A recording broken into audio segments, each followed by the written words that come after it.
channel at kung bago ka pa lang sa channel ko, please follow Chicks TV PH, like and share.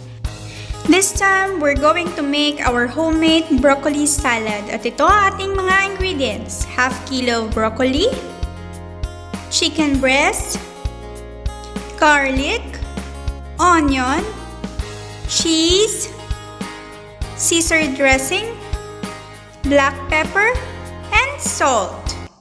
Tara, magluto na tayo. Ilagay natin ang ating chicken breast sa kaldero na may tubig. And then, nilagay ko ang ating onion.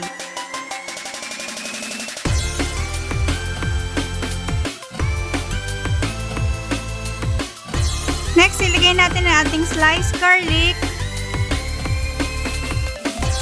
By the way nga pala guys, gumamit lang ako ng maliit na kaldero dahil isang chicken breast lang naman ang gagamitin natin.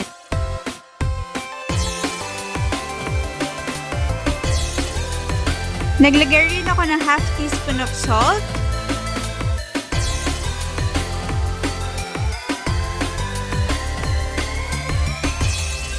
And naglagay rin ako ng half teaspoon of black pepper.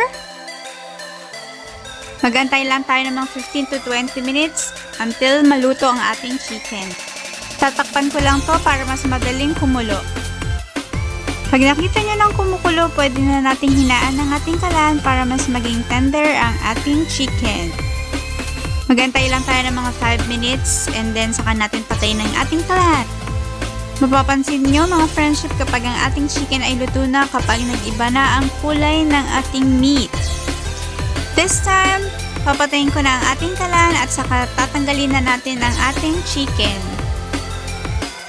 Palamigin lang ang ating chicken for 10 minutes. Habang nag-aantay lumamig ang ating chicken, mag-steam na tayo ng ating broccoli. Usually 5 to 6 minutes lang kapag nag-steam tayo ng ating broccoli. And now, our broccoli is ready! Pwede na to at pwede na nating i-mix ang ating mga ingredients. Ini-slice ko na ang ating chicken breast. At ihahalo ko na rin ang ating broccoli.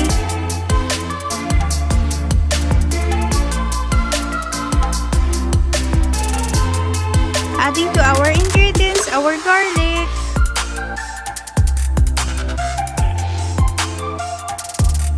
And ilalagay ko na rin ang ating onion. Maglagay na rin ako ng salt. Our pepper,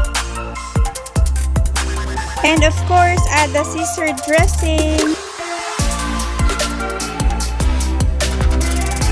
So pwede na nating haluin mga friendship.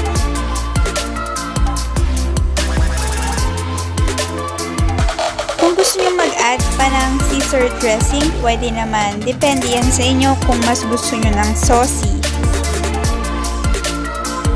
And now let's add our cheese.